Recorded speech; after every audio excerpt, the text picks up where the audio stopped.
Powers లేవా? కానీ వీళ్ళని వెళ్ళమంటానికి మీకు పవర్స్ ఉన్నాయా? ఎస్ ఉంటాయే.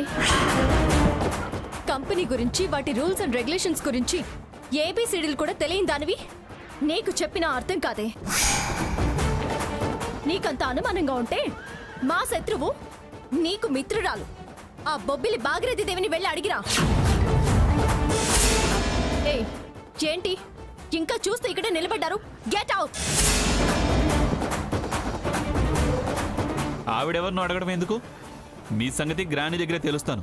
పదండి పదండి వెళ్దాం. మాకేం అభ్యంతరం లేదు, పదండి. తీరా వెళ్ళాక ఆవిడ మీ మనిషి, మీకు సపోర్ట్ చేస్తుంది అని అంటుంది. ఈ ఆఫ్ నాలెడ్జ్. ఏమన్నా? నేను ఆఫ్ నాలెడ్జ్ దానా? నువ్వు దాన్ని టాపిక్ చేయకు. ముందు ఈ టాపిక్ ని క్లారిఫై చేసుకో. తీర్పులు చెప్పే తాతయ్య ఉన్నాడుగా, మెంబర్స్ని పిలుస్తా. నాకు పవర్ ఉందో లేదో అక్కడే తెలుస్తా. పదండి. రారా రా తేల్చుకుందాం. పని చేయొద్దు అనొచ్చేమో కానీ డైరెక్టర్ కావని ఎవరు అనలేరు. పద రారా. ఆగు. నీ విషయం తేలేదాకా అతన్ని టచ్ చేసే అధికారం నీకు లేదు. ఒకవేళ నీకు పవర్ ఉన్నా యాజ్ ఏ ఫ్రెండ్ ఇక్కడికొచ్చి నన్ను కలిసే హక్కు తనకుంది. వదులు, ముందు అతను చెయ్యదులు. వీళ్ళతో చేతులు కలిపితే చెడిపోతావు. నీ సలహాలు ఎవ్వరికి అవసరం లేదు. చెప్తే వినని వాళ్ళని చెడాక చూడమన్నారంట. నీ కోరిక మేం చెడాలనే కదా, అది తెలుసు. కానీ అది జరగని పని. ఆశకు పోయి ఎవరు చెడ్డారో, గుళ్ళల్లో ప్రసాదాలు తిని ఎవరు బతుకుతున్నారో కనపడుతూనే ఉంది కదా. ఆ అదృష్టం ఎవరికి దక్కదే. మీలాంటి వాళ్ళకి గుడిలో ప్రవేశం కూడా దొరకదు. ముందు మీలాంటి వాళ్ళకు ఉద్వాసన అవుతుంది. పద చూద్దాం రండే. పదరకు. పద.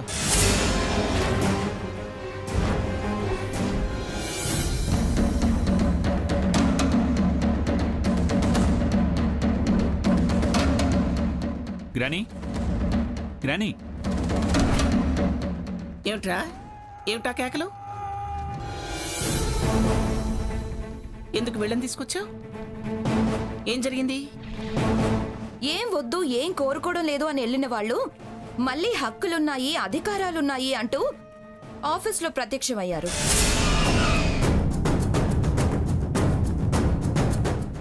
ఏం ఉన్నాయో ఏం లేవో తేల్చుకోవడానికి వచ్చాం. ఏమిటి రఘురామ్? ఏమిటిది? ఏదేదో వాగుతుంది. విషయం చెప్పాల్సింది నేను, తీర్పు చెప్పాల్సింది నువ్వు. కాదు కాదు, తీర్పు చెప్పాల్సింది తాతయ్య గారు. నేను ఆయన తర్వాత గాని ముందు జరిగింది ఏమిటో చెప్పండి. అసలు ఏం జరిగిందంటే,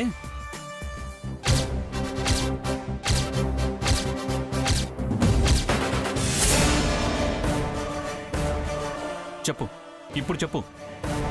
చైర్మన్గా మీరు డైరెక్టర్స్ కాదని చెప్పే హక్కు నాకు లేదా? వీళ్ళ డైరెక్టర్షిప్ రద్దు చేసే అధికారం నాకు లేదా? లేదు.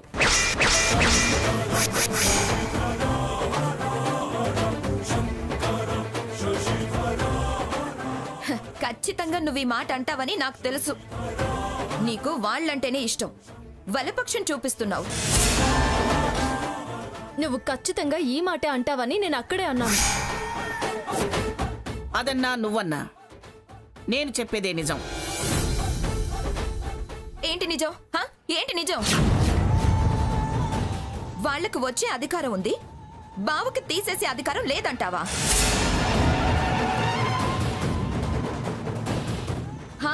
దీంట్లోనే తెలుస్తుంది తమరి తూకమేంటో, మొగ్గెట్టు వైపో.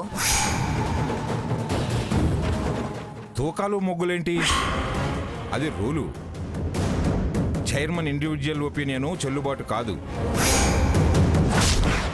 బోర్డు డిసైడ్ చేయాలి. అదే బైలాసులో ఉంది. అలా చెప్పండి తాతయ్య గారు. అమ్మమ్మ గారు, తాతయ్య గారు నువ్వు చెప్పకపోయినా అలాగే చెప్తారు. ఏంటి అలాగే చెప్పేది? తను చెప్పమంటే చెబుతున్నావా? రూల్స్ ప్రకారమే చెబుతున్నాము. ప్రతిదానికి వితండవాదం చేయకు. నీకు తెలియకపోతే వేరే కంపెనీ వాళ్ళనో, రూల్స్ తెలిసిన వాళ్ళనో అడిగి తెలుసుకో. దానికంత ఓపికంటే ఇంత దాకా ఎందుకు వస్తుందండి? ఇంతదాకా అంతదాకా తర్వాత గాని ముందు ఈ విషయం తేల్చండి. చెప్పాల్సిందంతా చెప్పాం కదా, ఇంకా తేల్చేదేముంది? అంటే ముంచుతారా? మమ్మల్ని నిండా ముంచే అధికారం వాళ్ళకుందని చెప్తారా?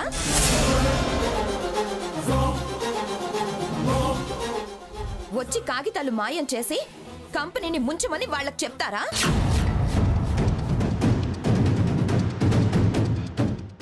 మునిగాక మీరంతా ఒకటవుతారా?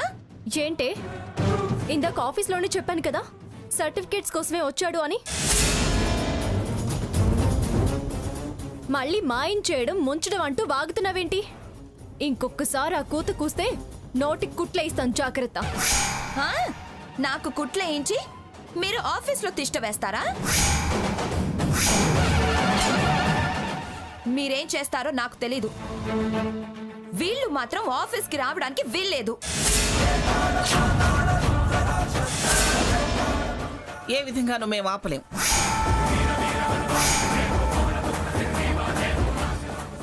ఆగమనలేం కూడా. ఎందుకు ఆపలేవు? ఓహో, నీకు వాళ్ళు నాకన్నా కావాల్సిన వాళ్ళు కదా.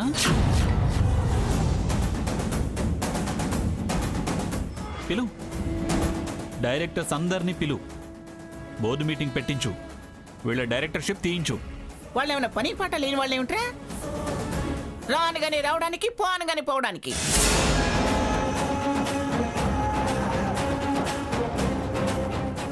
టెన్యూర్ పూర్తి కాకుండా డైరెక్టర్స్ని రద్దు చేయలేము. అయినా నేను చైర్మన్ అని గుండెలు బాదుకుంటున్నావు కదరా. నువ్వే పిలు, వస్తే కండక్ట్ చేయి. ఏం చెప్తారో నీకే తెలుస్తుంది. సీత కూడా అదే చెప్పింది నానమ్మా. భాగీరథి నీకు బాగా దగ్గర కదా అని అడగమంది. పొల్లేయటం కాకపోతే ఇప్పుడు ఆ టాపిక్ ఎందుకు? మీ శ్రేయోభిలాష్ కదా, అందుకే అలా అన్నాం. ఇదే మీ దగ్గరున్న పుల్లగొండి బుద్ధి. ఎవరి బుద్ధి ఏమిటో తెలిసిందే గాని. సకేత్ చేయరా, నువ్వు ఫోన్ చెయ్యి. అందరికీ ఫోన్ చేసి అందరినీ రమ్మని చెప్పు ఆఫీస్కి. శంఖంలో పోస్తే గాని తీర్థం కాదన్నట్టు వాళ్ళు చెబితే కానీ నీ బుర్రకెక్కదు. చెయ్యి బావా, చేసి వెంటనే ఆఫీస్లో మీటింగ్ ఉందని చెప్పు.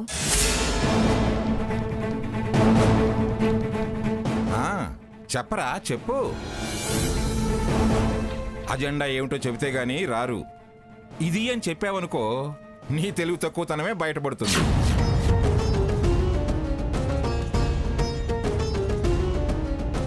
అప్పుడు గాని ఈ మాత్రం జ్ఞానం లేనివాడు చైర్మన్ ఏమిటి అనే ఆలోచన కలగదు.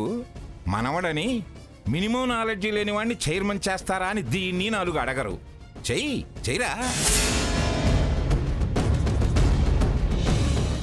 ఇక్కడ పైకి సంబంధాలు చెల్లు అని వెళ్ళి అక్కడ తేలారు. ఎటు తిరిగి మా వెంట పడ్డం తప్ప మరేం పనిలేదు. ఏయ్, ఆయన్ని దొంగ అనబట్టే మాకు ఆఫీస్కి వచ్చే అధికారం లేదు అన్నావు కాబట్టే మేం చర్చకి దిగాల్సి వచ్చింది. పైగా ఎవరో దానయ్య ఆయన మీద చేయి వేయబట్టే మేము ఇంత దాకా వచ్చాం. వాళ్ళెవరో పనికిరాని విధవల్ని చాంబర్లో కూర్చోబెడతారు గాని మమ్మల్ని రావద్దు అని అంటున్నారు.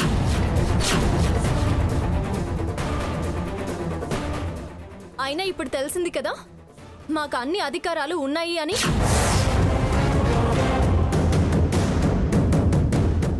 వస్తుంటాం, ప్రశ్నిస్తూ ఉంటాం, అంతే. పదరగు. ఇప్పుడు సర్టిఫికేట్స్ అన్నారు, మళ్ళీ రావటం ఎందుకో? As a directors what is going on అని చెక్ చేయడానికి, సూచనలు సలహాలు అవసరం అనుకుంటే వార్నింగ్లు ఇవ్వడానికి, తప్పు చేస్తే నిలదీయడానికి, ఆ తప్పు అందరికీ చెప్పడానికి. ఇంకా తీర్పు అయిపోయింది కదా, ఇంకా ఆపడం మీ వల్ల కాదు, అది గుర్తుంచుకోండి. పదరకు.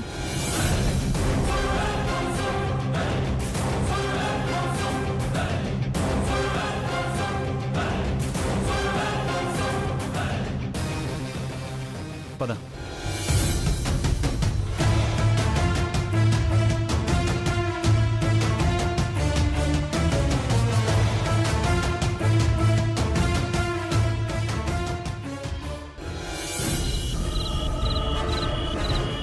ఏంటి బావా వాళ్ళకి అధికారాలున్నాయి అంటున్నారు? నేను కొంతమంది డైరెక్టర్స్ని అడిగా స్వర్ణ. బైలాస్ ప్రకారం ఉన్నాయన్నారు. నేను బైలాస్ చూశాను. మీటింగ్ పెడితే మధ్యలో కుదరదు. పైగా గ్రానీ తాతయ్య వాళ్ళని సమర్థిస్తారు. ఓటింగ్ కదా, వాళ్ళకు అనుకూలంగా వస్తుంది. గ్రానీ మాటే చాలామంది డైరెక్టర్స్ వింటారు. పంతాలకు పోతే నా పోస్ట్కే ప్రమాదం అనిపిస్తోంది. వాటాలు వదులుకున్నోళ్ళు ఎలా పోటీకి నిలబడతారు? మాట అన్నారే కానీ కాగితాలేం లేవుగా. మరీ నిలదీస్తే గ్రానీ తన వాటా రాసిస్తానంటుంది. తన షేర్స్ని వాళ్ళకి ట్రాన్స్ఫర్ చేస్తానంటుంది. మీరన్న మాట మీద మీరు నిలబడరా అని మనం వాళ్ళని అడగచ్చుగా. మేము రాసిస్తున్నాం, వాళ్ళు అడగలేదని ముందు గ్రానీయే అంటుంది. సిగ్గు లేకుండా తీసుకుంటారా అని అడగలేమా? ఎందుకు స్వర్ణ ఇదంతా? వాళ్ళని వీళ్ళని రెచ్చగొట్టి మనం కష్టంలో పడ్డమేగా. నెక్స్ట్ మీటింగ్లో డిస్కస్ చేద్దాంలే. అందాక వాళ్ళు పెత్తనాలు చెలాయిస్తారేమో. నాకు తెలిసి వాళ్ళు మళ్ళీ రారు. ఇప్పుడు నిజంగానే సర్టిఫికెట్స్ కోసమే వచ్చుంటారు. సాహు తనని దొంగ అనడం, డాక్యుమెంట్స్ ఎత్తుకెళ్ళి అమ్ముకుంటారు అనడం బాగా హట్ చేసి ఉంటుంది. చెయ్యేసి గెంటేసరికి తన ఈగో దెబ్బతిని ఉంటుంది. అందుకే అలా రియాక్ట్ అయ్యారు. హక్కులు అధికారాలు అనే ప్రశ్న వచ్చింది. నిజంగా రారంటావా బావా? రారు. నువ్వేం టెన్షన్ పడకు. పడుకో స్వర్ణ. ఉమ్.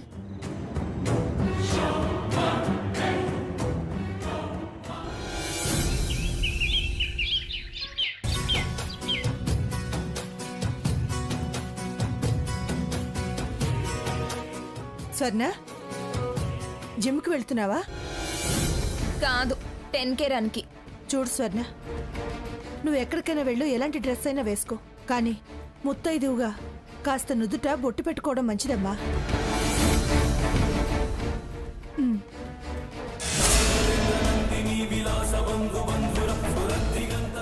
10K రన్కని చెప్పానుగా. పేరెంట్ అనుకో పెళ్లికో అయితే అలాగే సింగారించుకొని వెళ్ళేదాన్ని. అయినా భర్త అనేవాడు ఇక్కడుండాలి కానీ బొట్టు కాటికల్లో కనపడాల్సిన అవసరం లేదు. నువ్వు అలా మాట్లాడితే ఇక నేనేం చెప్తాను? బొట్టు పెట్టుకునే వాళ్ళందరి భర్తలు నీలా వాళ్ళందరి గుండెల్లో లేకనా?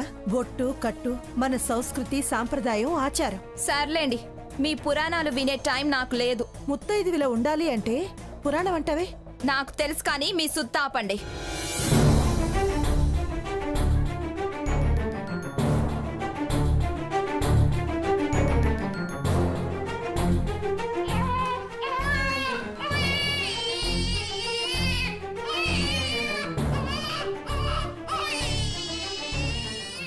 లక్ష్మి, లక్ష్మి, వస్తున్నా అత్తయ్య.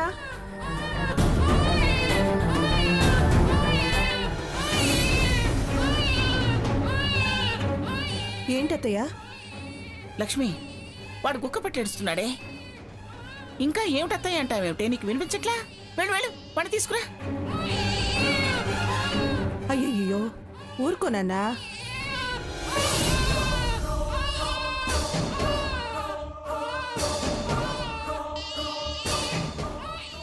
ఊరుకోనన్నా, ఊరుకో. అయ్యయ్యో, ఒళ్ళంతా కాలిపోతుందే.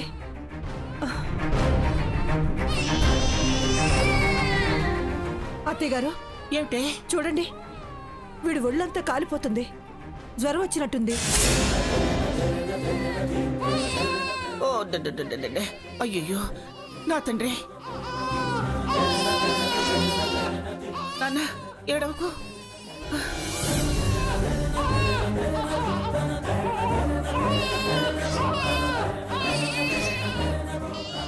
బాగా జ్వరం ఉంది పిల్లాడికి. వెంటనే హాస్పిటల్కి తీసుకెళ్ళాలి. సమయానికి ఈయన గారు కూడా లేరు. పద, మనమే వెళదాం. నేను తీసుకెళ్తాను అత్తయ్య గారు. ఎక్కడికి తీసుకెళ్తావే? స్వర్ణ నా బిడ్డ నా బిడ్డ అంటూ పిల్లాన్ని నాకే ఇవ్వనంది. ఇప్పుడేమో క్లబ్బులు, జిమ్ములు, రన్నులు అంటూ ఊరి మీద పడి తిరుగుతుంది. పసిపిల్లాడు కదా, ఎవరి దగ్గర పడితే వాళ్ళ దగ్గర ఎలా చూపిస్తాం? వీడి తత్వం తెలిసిన వాళ్ళ దగ్గర చూపించాలి. ఓ పని చేయవే, అర్జెంటుగా సీతని రమ్మని ఫోన్ చేయి. ఒకవేళ దాని మీద బెంగ పెట్టుకుని జ్వరం వచ్చిందేమో. అయ్యుండొచ్చు అత్తయ్య. నువ్వు దానికి ఫోన్ చేసి ఆ డాక్టర్ ఎవరో ఎక్కడ ఉంటారో వెంటనే వివరాలు కనుక్కో. నువ్వు దాన్ని అక్కడికి రమ్మను. అదేగా ఎప్పుడు వీడిని చూపించేది. సీత వస్తుందంటారా అత్తయ్య గారు? వస్తుంది. ఆస్తులు వద్దనుకుంది కానీ మనుషుల్ని మమతల్ని అది వద్దనుకోలేదు. పైగా వీడంటే దానికి ప్రాణం. పరిగెత్తుకుంటూ వస్తుంది. ముందు ఫోన్ చేయి.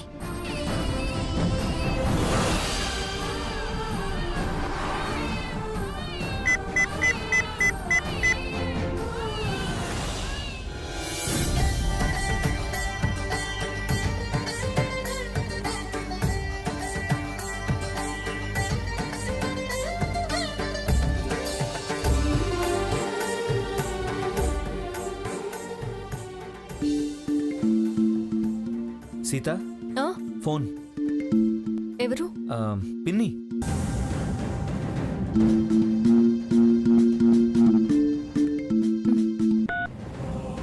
హలో. అమ్మా సీత, ఏంటత్తయ్య గారు? బుజ్జిగాడికి విపరీతమైన జ్వరం వచ్చింది. అత్తయ్య గారు నేను చాలా కంగారు పడుతున్నావు. నువ్వు అర్జెంటుగా ఇంటికి రావాలమ్మా. నేను ఆ ఇంటికి రాలేను అత్తయ్య గారు. అది కదమ్మా, స్వర్ణేమో ఇంట్లో లేదు. అది లేనప్పుడు మేము అక్కడికి వచ్చిపోతున్నామన్న పేరు వస్తుంది. అది దానికి రకరకాల అర్థాలు తీస్తుంది. మళ్ళీ పెద్ద ఆర్గ్యూ చేస్తుంది. దాంతో మాటలు పడాల్సిన అవసరం నాకు లేదు. తను లేదని నేను రమ్మంటం లేదమ్మా. ఎప్పుడు వాడిని డాక్టర్ దగ్గరికి చెకప్కి తీసుకెళ్లేది నువ్వేగా. ఏ డాక్టర్ దగ్గర తీసుకువెళ్లాలో నాకు తెలియదు. అందుకే వాడిని డాక్టర్ దగ్గర తీసుకువెళ్ళటానికి రమ్మంటున్నాను.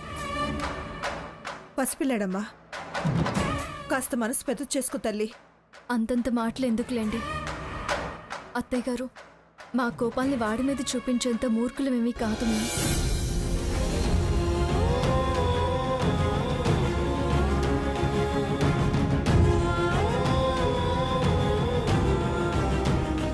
నేను వెంటనే బయలుదేరి వస్తున్నాను. ఆ. అత్తయ్య గారు, బుజ్జిగాని తీసుకెళ్తాను, ఇలా ఇవ్వండి. ఊరుకో నాన్న, ఊరుకో. వస్తానత్తయ్య. జాగ్రత్త లక్ష్మి. డ్రైవర్,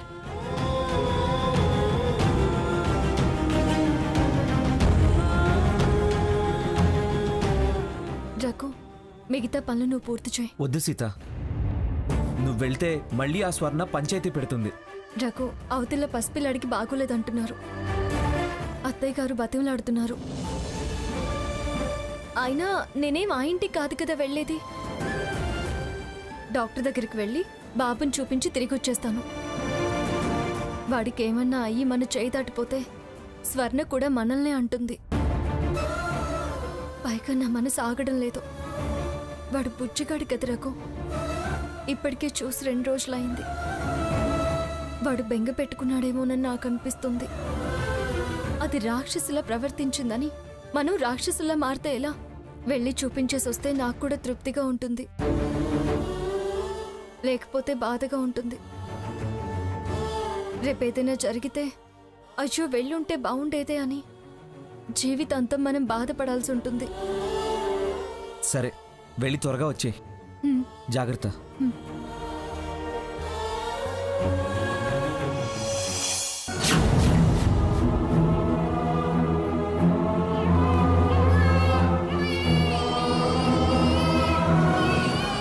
ఊరుకో నాన్న, ఊరుకో.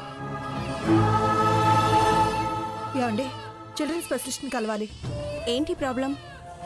ఫుల్ ఫీవర్ ఉందండి. కూర్చోండి.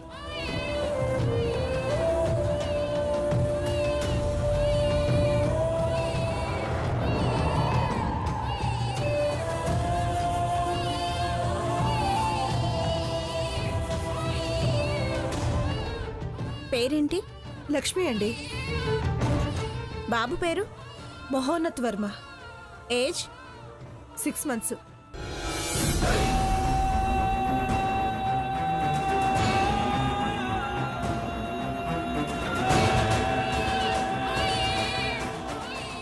అత్తయ్య గారు ఎలా ఉంది బాబుకి? ఒకటే ఏడుపు. చాలా జ్వరంగా ఉంది. అచ్చో. మేడం డాక్టర్ గారు రమ్మంటున్నారు. రండి అత్తయ్య గారు.